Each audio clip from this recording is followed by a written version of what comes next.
Possessive yes. We use yes to show who owns something. அதாவது ஒரு பொருள் அவங்களுக்கு சொந்தமானது அப்படின்னு நம்ம சொல்லணும் அப்படின்னா நம்ம அப்போஸ்ட்ரோஃபி எஸ் போடுவோம். இந்த மாதிரி எஸ்ஸுக்கு பின்னாடி அப்போஸ்ட்ரோஃபி போட்டோம் அப்படின்னா அந்த பொருளுக்கு ஓனர் ஒருத்தராக தான் இருப்பார்.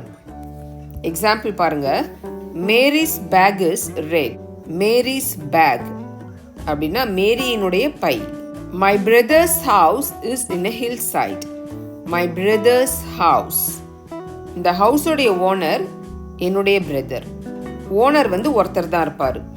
Poland's national flag is red and white. போலண்டுடைய தேசிய கொடி ரெட் கலர்லையும் ஒயிட் கலர்லையும் இருக்குது அப்படின்னு நம்ம சொல்கிறோம். அப்போ பொசசிவ்னாக்கா உடைமை, என்னுடையது அப்படின்னு சொல்லுவோம்ல, அந்த உடைமையை வெளிப்படுத்துவதற்காக நம்ம வந்து அப்போஸ்ட்ரோஃபி எஸ்ஸை போடும்பொழுது ஓனர் ஒருத்தராக இருந்தார் அப்படின்னாக்கா நம்ம வந்து எஸ்ஸுக்கு பின்னாடி நம்ம வந்து அப்போஸ்ட்ரோஃபியை போடுவோம். ஆனால் பாருங்கள், இந்த இடத்துல எஸ்ஸுக்கு அப்புறமா அப்போஸ்ட்ரோஃபி போடுறோம். We use yes if more than one person owns something.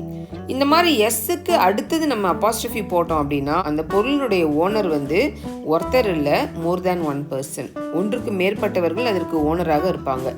அந்த மாதிரி அவங்களுடைய பொசஷனை வெளிப்படுத்துவதற்கு, அவங்களுடைய உடைமை அப்படின்றத வெளிப்படுத்துவதற்கு நம்ம வந்து அப்போஸ்ட்ரோஃபி எஸ் போடும்போது எஸ்ஸுக்கு அடுத்தது நம்ம வந்து அப்போஸ்ட்ரோஃபியை போடணும். எக்ஸாம்பிள் பாருங்க, த ரூம்மேட்ஸ் ஹவுஸ் நீடட் ரிப்பேர்ஸ். ரூம்மேட்ஸுடைய வீடு.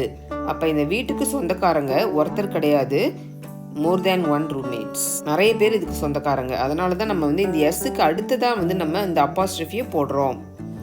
இப்போ உங்களுக்கு வந்து பொசஷனை வெளிப்படுத்துவதற்கு எஸ்ஸுக்கு பின்னாடி அப்போஸ்ட்ரோஃபி போட்டால் மீனிங் என்ன, எஸ்ஸுக்கு அடுத்தது அப்போஸ்ட்ரோஃபி போட்டால் மீனிங் என்னன்னு தெரிஞ்சிடுச்சு இல்லையா? தேங்க்யூ.